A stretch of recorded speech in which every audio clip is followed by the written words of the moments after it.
J'adore la saga Scream. J'ai découvert le premier épisode en 2001 à l'âge de 11 ans. Et c'est l'année où j'ai commencé à faire du rap. Qui s'en fout? Et le coup de foudre fut immédiat. Il faut dire que j'étais hypé par ce film. J'en entendais beaucoup parler autour de moi et j'avais le sentiment qu'une certaine aura se dégageait de Scream avant même de l'avoir vu. Comme un classique qu'on doit rattraper et qu'on sait qu'on aimera avant même d'avoir jeté un œil dessus. Aujourd'hui, la saga compte 4 épisodes et une série télé ne prenant pas en compte les événements des films. Que j'ai essayé de regarder. Essayé. À ce propos, une toute nouvelle série est en chantier qui, elle, devrait se rapprocher de ce que les films proposaient. Qui s'en fout? D'ailleurs, qu'est-ce que ça propose Scream? Il s'agit de slashers dans lesquels un groupe de personnages se retrouve pourchassés par un tueur masqué tout en essayant de découvrir qui se cache derrière celui-ci. Avec Scream, Wes Craven a apporté le style whodunit dans le cinéma d'horreur, chaque fin de film ayant une révélation sur l'identité et le mobile du tueur. Paradoxalement, Wes Craven a créé et clôturé le genre, parce que chaque slasher post-Scream essaiera de l'imiter sans lui arriver à la cheville. Avec le recul, je pense pouvoir dire que Scream est devenu culte, non pas comme un chef-d'œuvre du cinéma d'horreur, loin de là, mais plutôt comme une série de slashers décomplexés, bourrés de suspense avec une bonne dose de référence et d'humour. Le truc qu'on a vu et revu à l'adolescence et dont on se rappelle avec un sourire nostalgique. Ceci dit, ce qui me frappe avec cette quadrilogie, C'est dur à dire ça, quadrilogie. On va éviter ce mot pendant cette chronique. c'est qu'à mes yeux, elle raconte bien plus qu'une histoire de tueurs masqués qui poignardent des adolescents. Scream est une pépite narrative comme on en voit peu, usant et détournant les propres codes et symboles du 7e art, quitte à jouer avec eux au fil des films et des nouveaux courants émergents. Cette saga propose une réflexion et un point de vue sur le cinéma, ainsi que la meilleure application de la mise en abîme qu'il m'ait été donné de voir dans un long métrage. Et si tu ne sais pas ce qu'est une mise en abîme, garde cette question dans un coin de ta tête. Je te promets qu'on y reviendra. Alors installez-vous confortablement et laissez-moi vous expliquer en quoi Scream est une véritable et très jolie lettre d'amour adressée directement et personnellement au cinéma. Par contre, je vais spoiler comme un enfoiré, donc si t'as pas vu les films et que tu ne veux pas te gâcher la saga, autant t'en aller tout de suite. Par contre, si tu as vu les films, ou si tu t'en fous, ça peut arriver aussi, et bah reste, tu verras, ça va être bien. Ça va aller très bien même. Scream, ou Hurlement en français, Who cares? sorti en 1996, est réalisé par Wes Craven, le réalisateur de La Dernière Maison sur la Gauche, La Colline à des Yeux et Freddy les Griffes de la Nuit. Rien que ça. D'ailleurs, il s'autocite à ce sujet. Les griffes de la nuit? Avec le type qui a des lames de couteau à la place des doigts. Ouais, Freddy Krueger. Freddy, oui, c'est ça, j'ai bien aimé celui-là. Ça faisait vraiment peur. Le premier, oui. Les autres étaient craignos. Ah, il est plutôt souple le Wes Craven, hein. Anyway. Cela raconte donc l'histoire de Sidney Prescott, une jeune adolescente mal dans sa peau car sa mère s'est fait assassiner un an plus tôt dans des conditions vraiment pas joyeuses. Le meurtrier de sa mère a été arrêté et est depuis incarcéré. Elle vit seule depuis avec son père, qu'elle ne voit pas souvent car il est tout le temps en déplacement pour son travail, et reçoit parfois en cachette la visite de son petit ami Billy, un adolescent qui n'a d'autre idée en tête que d'effleurer la belle. Pas flippant du tout, Billy. C'est à ce moment qu'un tueur masqué débarque en ville et décime les adolescents un par un avant de menacer plus particulièrement l'héroïne, contre laquelle il aurait un grief personnel. Plusieurs personnages secondaires gravitent autour de cela. On a Gail, la journaliste qui enquête sur l'affaire, plus intéressée par comment elle pourrait faire le buzz qu'à vraiment agir par justice. Dewey, le flic un peu neuneux, plutôt sympathique mais qui ne sert à rien. Et Randy, cinéphile averti qui bosse au vidéoclub et connaît les règles du cinéma d'horreur sur le bout des doigts. Quelle règle? Tu ne connais pas les... À ta place, j'aurais honte. Il y a une formule là-dedans. C'est ce qu'on fait de plus simple comme formule. Tout le monde est suspect. J'aime bien Randy. À la fin du film, et après un coït que Billy obtient enfin, le tueur débarque et poignarde le jeune amant avant de vouloir trucider la belle à son tour. Mais, révélation de ouf gueudin, le tueur Ou plutôt les tueurs. tombe le masque et il s'agit de Stuart Un personnage secondaire dont on se fout complètement. et le petit ami de Sidney, Billy, qui n'était pas mort mais bien dans le coup depuis le début. Sang de porc, comme pour la scène du bain de sang carré. Les deux complices dévoilent alors leur plan à Sidney en lui expliquant qu'ils ont tué sa mère et qu'ils comptent mettre leur meurtre sur le dos du père de l'héroïne, histoire de pouvoir offrir une suite au public. Au moins le temps de trouver une suite, il faut que le public ait une suite. De nos jours, il y a toujours une suite. Ils s'inspirent ainsi des différents films d'horreur pour créer le leur, un vrai. On regarde des films d'horreur, on prend quelques notes et on se fend la gueule. Ah oui, et ils ont un mobile aussi. Ta salope de mère se faisait mon père. Et c'est à cause de ta mère que ma mère m'a abandonné. Bref, Sidney leur fait la peau, Gale a son sujet pour la presse, Dewey a survécu et tout va bien dans le meilleur des mondes. Mais, 1 an plus tard, arrive la suite. Dans Scream 2, Ou Hurlement 2, sorti en 1997, Sidney est à la fac, les meurtres reprennent et un nouveau tueur masqué rôde sur le campus. L'ancien suspect du meurtre de sa mère est libre et Hollywood a fait un film sur les événements du premier Scream, Stab. film dont nous allons beaucoup parler dans cette analyse. Le nouveau mec de Sidney est suspecté, Randy parle des suites de films d'horreur, Règle numéro 1, encore plus de victimes. Numéro 2, la mise en scène des crimes doit être plus élaborée, plus sanglante, plus gore. Ça doit tourner au carnage. Dewey ne fait toujours rien mais le fait maintenant en boitant, et Gale cherche à couvrir le sujet, cette fois-ci avec un sentiment de justice un peu plus prononcé et une journaliste rivale qui lui colle au basque. Bref, Randy se fait tuer, Ce qui est à mon goût la plus mauvaise idée de la saga entière. le nouveau petit ami de Sidney aussi, et révélation de ouf que dingue, Ou pas, voici les tueurs les plus random de la saga. Mickey, dont la personnalité égale celle d'un éclaireur suricate du sud-ouest africain. accompagné de, tenez-vous bien, Quoi? La mère de Billy! Donc un twist quand même assez boiteux. Hey, calmez-vous. J'ai jamais dit qu'il n'y avait pas de défaut dans la saga. En tout cas, tout est bien qui finit bien, Sidney leur fait la peau, Gale a son sujet pour la presse, Dewey a survécu, et tout va. Attendez, j'ai pas déjà dit ça? On passe à Scream 3. Sorti en 2000 et étant prévu comme le dernier épisode d'une trilogie, Scream 3 nous raconte qu'un tueur sévit en plein milieu des studios hollywoodiens sur le tournage de Stab 3. Quelqu'un essaie de ruiner mon film. Une personne veut tuer mon film. Recluse en campagne, Sidney reçoit des menaces de mort, ce qui la pousse à se rendre sur place afin de rejoindre Gale et Dewey, qui se trouvent déjà sur les lieux. Dewey bosse en tant que conseiller technique sur le tournage et ne sert toujours à rien, tandis que Gale Si je suis venue, c'est seulement parce que la police a demandé mon aide. Pourquoi la police a fait ça? Facilité scénaristique. Ce nouveau tueur a décidé de laisser des photos de la mère de Sidney sur son passage, indiquant qu'il est le véritable assassin de cette dernière. Alors que nous pensions dans le premier épisode qu'il s'agissait de... Billy Loomis et Stu Marker. Bref, le tueur poignarde des personnages secondaires, voilà, quand soudain, La petite sœur de Randy débarque et leur montre une cassette que leur a laissé son frère. Ok. Randy explique les règles du dernier volet d'une trilogie et nous indique qu'une grosse révélation sera faite en fin de film. Et là, il vaut mieux s'y connaître. Parce que dans une trilogie, c'est toujours la même chose. On en revient au commencement et on découvre quelque chose qui n'était pas vrai au départ. Et quelle révélation! Je dirais même une révélation de ouf que dingue! Bon, ta gueule maintenant, tu vas avoir des problèmes. Ouais, je me parle à moi-même, ouais. Sinon, je vole les gimmicks des autres. Ouais. Alors celle-là, mesdames et messieurs, elle est plutôt belle. Le tueur est en réalité le réalisateur de Stab 3, Roman de son prénom. mais aussi et surtout le demi-frère caché de Sidney. Il explique qu'il aurait retrouvé sa mère il y a des années, mais que celle-ci n'aurait pas voulu de lui, le repoussant comme un rustre malandrin. Pauvre garçon. Je comprends qu'il soit devenu serial killer. Il aurait donc appris à Billy, le tueur du premier film, lui, là, voilà, vous suivez, que son père couchait avec la mère de Sidney, l'attirant ainsi vers le côté obscur de la force, ce qui a donc déclenché les événements de la saga tout entière. Toi, tout est arrivé par ta faute. Je suis metteur en scène, Sid. Je dirige. La fin, vous vous en doutez, le trio de survivants s'en sort indemne, écoule des jours paisibles en pensant que le tueur au masque est maintenant derrière eux. C'est alors qu'en 2011... Scream 4 débarque sur nos écrans.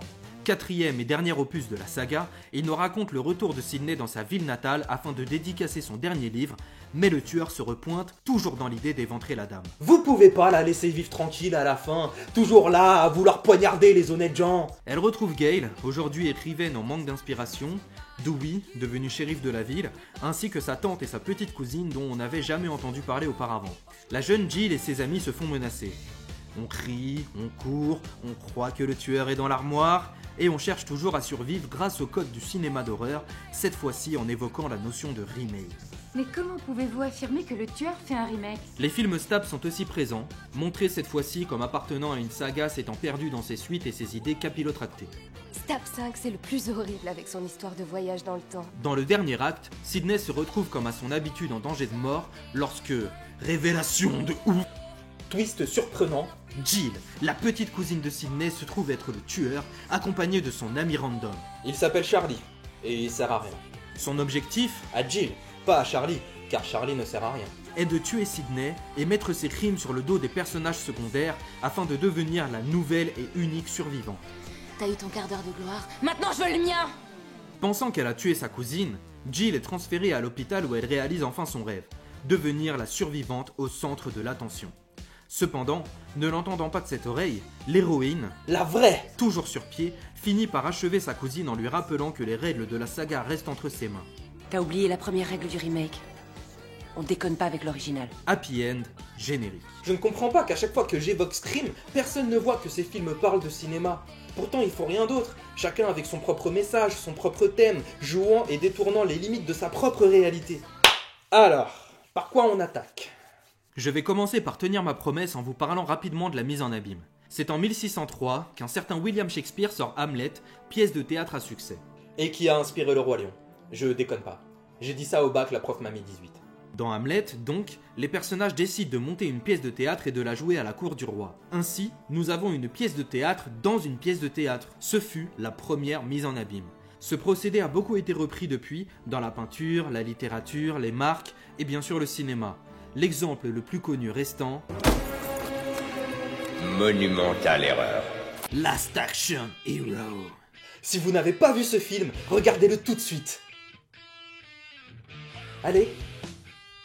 Il raconte l'histoire de Danny, un jeune garçon fan des films de Jack Slater, héros de fiction interprété par Arnold Schwarzenegger. Grâce à un ticket magique, il se retrouve projeté dans le film aux côtés de son héros favori afin de l'aider, avant de le ramener dans le monde réel par la suite. Superbe application de la mise en abîme. Ce film mériterait presque une vidéo à lui seul. Si Mr. Meehan l'avait pas déjà faite. Ce qui nous amène à Stab, fausse saga de cinéma d'horreur inspirée de faits faussement réels. Elle représente une sorte d'immortalisation de ce que les personnages ont vécu dans les précédents films. Les films Stab, n'apparaissant qu'à partir du deuxième opus, sont quand même amorcés dès le premier film au cours d'un dialogue entre Sidney et Tatum, sa meilleure amie. Hey Sid, si Hollywood faisait un film sur ta vie, tu verrais qui dans ton rôle? J'en ai aucune idée. Quelqu'un d'assez classe, comme Meg Ryan par exemple. Avec la chance que je me paye, il prendrait Tori Spelling. Et devinez qui reprend le rôle de l'héroïne? J'ai repris le personnage de Sidney Prescott, une jeune fille qui découvre que son petit ami est en réalité un tueur en série. Preuve que cette future saga ne sera pas bien vue par les personnages. Et c'est le cas. Stab ne cessera tout au long de la saga d'être boudé par les protagonistes et mis en opposition avec l'objectif du tueur. Faire un bon film. Scream 2 s'ouvre donc sur des personnages qui vont au cinéma découvrir Stab. Nous avons ainsi droit à une réécriture de la scène d'ouverture du premier film. Le tout est surjoué, mal écrit, mal filmé, avec des effets putassiers, à croire que le réalisateur cherche à nous faire comprendre que ce que Stab tente est à des années-lumière de ce que proposait le véritable Scream. Et devinez qui est le réalisateur de Stab ? Comme prévu, les protagonistes n'ont que peu d'intérêt pour ce film et sont plus intéressés par la question de suite, quasiment omniprésente dans le récit au vu des événements qui leur arrivent. Si dans le premier opus, Billy et Stuart voulaient faire leur propre film d'horreur, dans les épisodes suivants, la symbolique qu'incarnent les tueurs semble beaucoup plus poussée. Dans le deuxième film, la mère de Billy symbolise l'intérêt scénaristique, la vengeance, la raison logique de faire une suite à Scream. Quant à Mickey, il représente celui qui souhaite surpasser l'œuvre originale afin d'en mettre plein les yeux au public. Si Randy pense toujours que Stab 2, aucun intérêt, les suites sont toujours foirées. Mickey les défend en citant de grandes œuvres. On peut imaginer alors qu'il défend sa propre volonté d'inscrire son film comme une suite surpassant le premier volet. Oh, je vous en prie, un peu de sérieux. Par définition, la suite n'est jamais qu'un sous-produit. Parti pris erroné, bien des suites ont surpassé l'œuvre originale. Ah ouais. Il a beau être survolé, c'est vrai que symboliquement il sert à quelque chose ce personnage. Comme quoi les suricates. Ainsi, Stab est un peu la forme opposée de Mickey.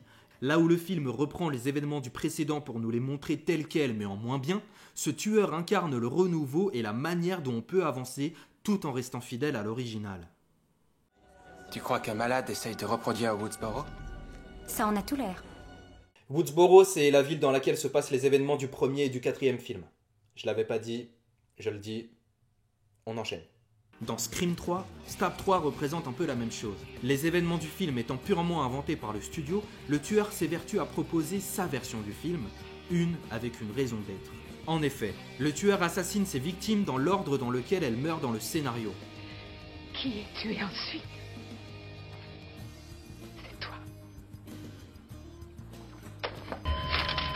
Intérieur, maison de Jennifer, c'est jour-nuit, c'est un scénario. Mais qu'est-ce que ça dit? Le garde du corps a été poignardé. Les 5 autres sont piégés. J'ai réécrit le film. Le tueur est dehors à les attendre.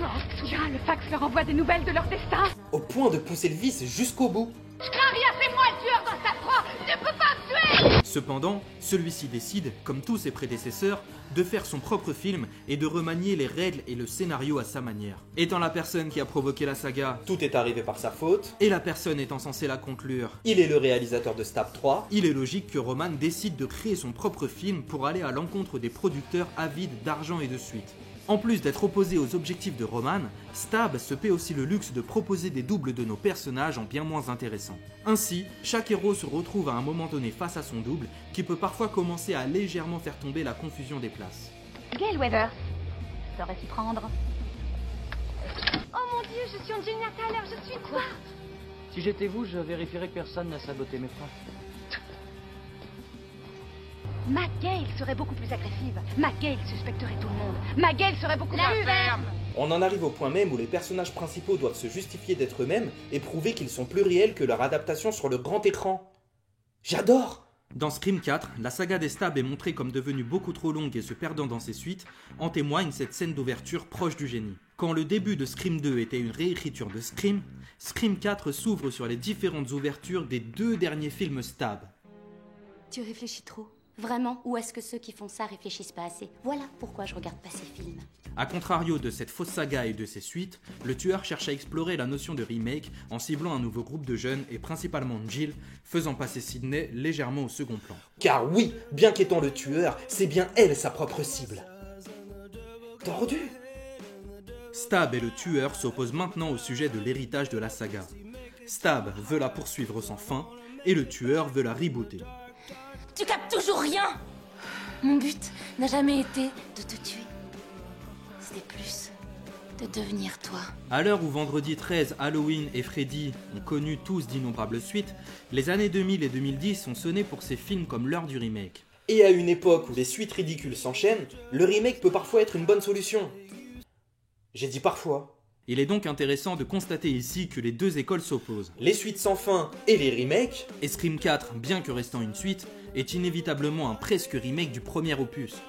Du moins, en surface. Nous sommes de retour à Woodsboro dans le même lycée, mais pas seulement. Jill et Sidney, Trevor et Billy, Charlie et Stuart, Kirby et Tatum, Robbie et Randy. Certaines scènes sont d'ailleurs très évocatrices.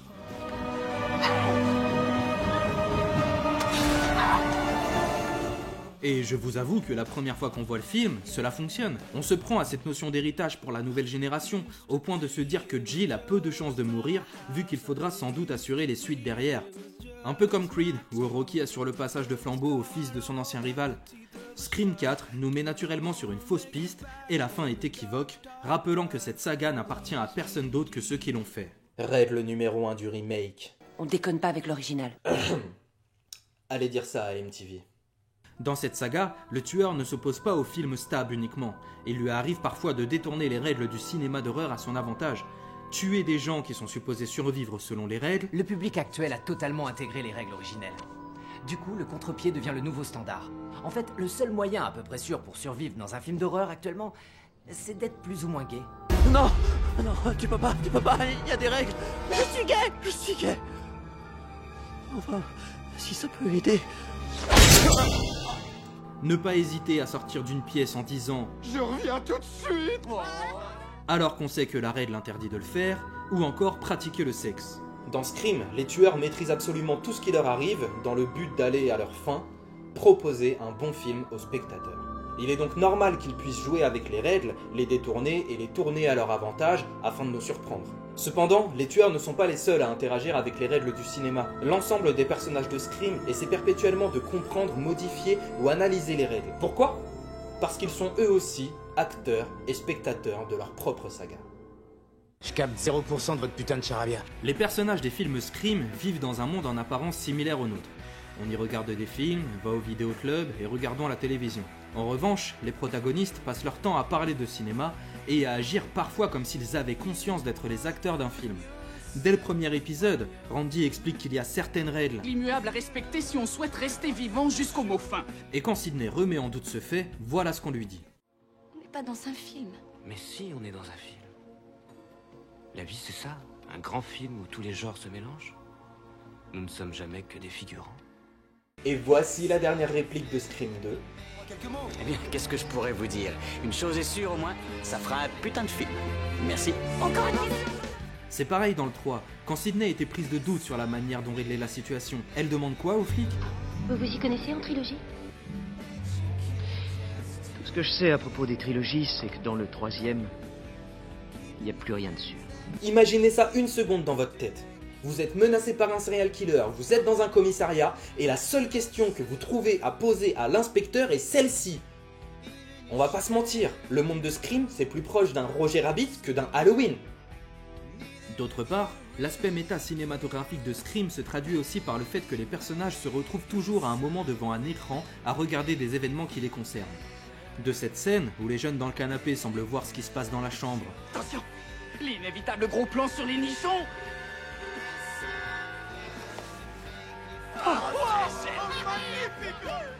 à celle-ci, où les personnages dans la camionnette regardent ce qui se passe dans la maison, Quelle règle?